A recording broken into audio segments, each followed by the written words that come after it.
তারা নির্বাচনের অনিয়ম ৩২টি আসনে অনিয়মের অভিযোগ করেছেন। সেই অভিযোগের পরিপ্রেক্ষিতে তারপরে নির্বাচনী পরবর্তী সহিংসতার প্রতিবাদে বিক্ষোভ মিছিল করেছেন আজকে রাজধানীতে। আমি সেই বিষয়ে আলোচনা যাবার আগে রাশেদ খানের কাছে একটি বিষয়ে উল্লেখ করতে চাই। আপনি যেহেতু বিএনপি থেকে নির্বাচিত করেছেন, বিএনপির বিদ্রোহী প্রার্থী ছিল ৭৮টি আসনে, এর মধ্যে ২১টি আসনে জিতেছেন জামায়াত ইসলামীর নেতৃত্বাধীন ১১ দলীয় নির্বাচনী ঐক্যের প্রার্থীরা। আর বিএনপির বিদ্রোহী প্রার্থীরা জয়ী হয়েছেন ৭টি আসনে। সব মিলিয়ে ২৮টি আসনে জয় পরাজয়ে প্রভাব রেখেছেন বিএনপির বিদ্রোহী প্রার্থীরা। বিএনপির বিদ্রোহী প্রার্থীর কারণেই কি আসলে জামায়াতের এই আসন সংখ্যা বেড়েছে? কি মনে করেন আপনি, রাশেদ খান? ধন্যবাদ, সবাইকে শুভেচ্ছা। দেখেন, গণঅভ্যুত্থানের পরে বেশ কিছু জায়গায় বিএনপি নেতৃবৃন্দ তারা উচ্ছৃঙ্খল আচরণ করেছে। তারা কারা? যারা এই যে পরবর্তীতে বিদ্রোহী প্রার্থী হয়েছে, অর্থাৎ বিএনপির সুনামটা এই সকল বিদ্রোহী প্রার্থীরা আগে থেকেই তারা কিন্তু নষ্ট করেছে। অন্যথায় আমি যেটি মনে করি যে বিএনপি ২৮০ আসন পাওয়ার মতন অবস্থায় ছিল, কিন্তু এই বিদ্রোহী প্রার্থীরা তারা বিভিন্ন জায়গায় চাঁদাবাজি করেছে, তাদের লোকজন বিভিন্ন জায়গায় সন্ত্রাসী কর্মযজ্ঞে লিপ্ত হয়েছে এবং তারা নির্বাচিত হওয়ার আগেই মনে করেছে যে আমরা এমপি হয়ে গিয়েছি। সেই এমপিত্বের স্বাদ তারা কিন্তু গণঅভ্যুত্থানের পরেই নিয়েছে। এরপরে যেটি হলো, যখন দল নমিনেশন দেওয়া শুরু করলো, তারা মনে করলো যে আমাদেরকে যে কোনো মূল্যে নির্বাচিত হতেই হবে। সেই জায়গায় তারা জনাব তারেক রহমানকে চ্যালেঞ্জ করে তারা কিন্তু প্রার্থী হয়েছিল। আমি ঝিনাইদহ ৪ থেকে নির্বাচন করেছি, সেখানেও কিন্তু একজন একই ধরনের কর্মযোগ্য। যিনি জয়ী হয়েছেন তিনি ১,০৫,০০০, দ্বিতীয় যিনি ছিলেন তিনি ৭৭,০০০, আপনি ৫৬,০০০। দুটি ভোট ভাগ হয়ে গেছে অনেক। আমি সেটাই বলছি, যিনি বিএনপি থেকে বহিষ্কৃত তিনি এবং আমি যদি আপনি কাউন্ট করেন একসাথে, তাহলে দেখবেন ভোট কিন্তু আমরা বেশি পেয়েছি। এবং এই যে সমন্বয়হীনতা, যে কারণে কিন্তু অনেকে এক ধরনের বিরক্ত হয়ে জামাত ইসলামকে ভোট দিয়ে দিয়েছে। এবং সব থেকে বড় ঘটনা ঘটেছে যেটি আপনি বললেন যে ৭৮টি আসনে সেখানে বিদ্রোহী প্রার্থী। এবং জামাত বা ১১ দলীয় জোট তারা কি করেছে, যেখানে যেখানে এই ধরনের বিদ্রোহী প্রার্থী আছে সেখানে তারা ইনভেস্টমেন্ট বেশি করেছে। সেটা আপনার বিভিন্ন তাদের ব্যবস্থাপনা বেশি জোরালো করা, আর্থিক ব্যবস্থাপনা আরও বেশি শক্তিশালী করা।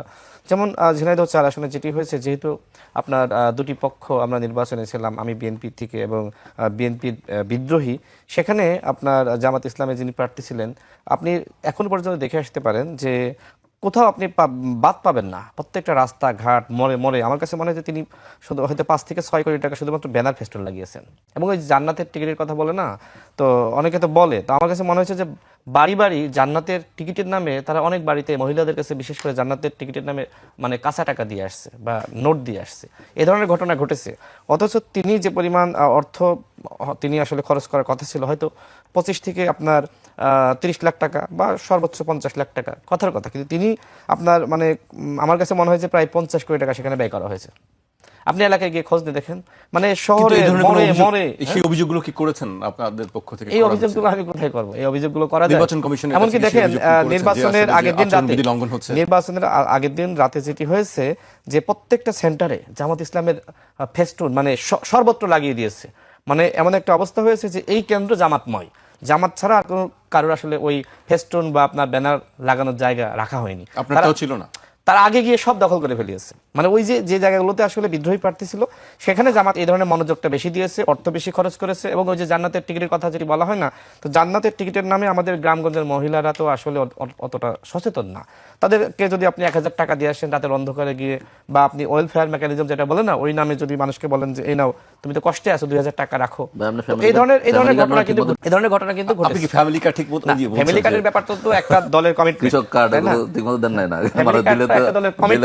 সেটা সরকারি ভাবে গিয়ে যেমন উপবৃত্তি দেওয়া হয়েছে না এটাকে, আপনার যারা নারী শিক্ষার্থী বা আমরা অনেকে তো বিশ্ববিদ্যালয় থেকে আমরা বৃত্তি পেয়েছি, সেটা একটা ব্যাপার, ব্যবস্থাপনা, সেটা ঘোষণা দিয়ে। কিন্তু আপনি তো আসলে ঘোষণা না দিয়ে অবৈধভাবে আপনি তো একটা দল তো আসলে এই কাজগুলো করতে পারে না। ওয়েলফেয়ার মেকানিজম ঠিক আছে, ভালো কথা, কিন্তু ওয়েলফেয়ার মেকানিজম একদিকে, অন্যদিকে ভোটনাথের টিকিটের নামে কাঁচা টাকা বা নোট, এটা তো ভাই আসলে মানা যায় না, এটা অগ্রহণযোগ্য। এবং এই ধরনের রাজনীতি আসলে বাংলাদেশে, ওই যে জামাত সবসময় সংস্কারের কথা বলে না, যে আমরা সংস্কার চাই, কি সংস্কার চাই? ফেস্টুনে আপনি পুরো শহর আপনি ভরে ফেলিয়েছেন, অন্যদের লাগানোর জায়গায় রাখেননি।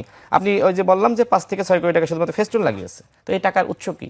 আমি যতটুকু তথ্য পেয়েছি এই টকশোতে বলতে চাই না, আসলে তারা অবৈধভাবে কেন বিভিন্ন বলতে জায়গা চান না? থেকে যদি টাকা আপনি নিয়েছে। অথেন্টিক আপনি ইনফরমেশন পান, ওই যে বললাম তাহলে তো অবৈধভাবে অবশ্যই বলা বিভিন্ন উচিত। জায়গা থেকে টাকা নিয়েছে এবং আমাকে হারানোর জন্য বিভিন্ন জায়গা থেকে ইনভেস্টমেন্ট করেছে, সেই টাকাগুলো গ্রহণ করেছে এবং যারা ইনভেস্টমেন্ট করেছে তারাই পরবর্তীতে বিভিন্ন জায়গায় বলেছে, তারা বলেছে যে রাশেদকে হারাইতে হবে এই জন্য আমি ইনভেস্টমেন্ট করেছি। আমার যারা শত্রুপক্ষ আছে তারা সেই কাজগুলো করেছে এবং তাদের কাছ থেকে জামাত ইসলামের প্রার্থী টাকা নিয়েছে। তো এইটা শুধুমাত্র আমার আসনের কথা বলছি না, এমনকি বিদ্রোহী প্রার্থীকেও টাকা দেওয়া হয়েছে।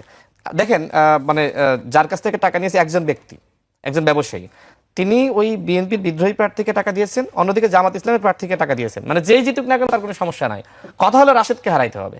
এই ধরনের ঘটনা ঝিনাইদহ 4 আসনে ঘটেছে এবং এটা মানে তারা তো ইসলামিক রাজনীতি করে। আমি ইসলামিক রাজনীতিকে কখনোই আমি খারাপ বলি না, করতেই পারে, গণতান্ত্রিক রাষ্ট্রে করতেই পারে, কিন্তু একজন মানে কালো টাকা একজনের কাছ থেকে নিয়ে নির্বাচনে জেতা, জান্নাতের টিকিটের নামে বাড়ি বাড়ি গিয়ে কাঁচা টাকা বিতরণ করা, এইটা তো ভাই আসলে কোনো গ্রহণযোগ্য রাজনীতি, সংস্কারের রাজনীতি হতে পারে না।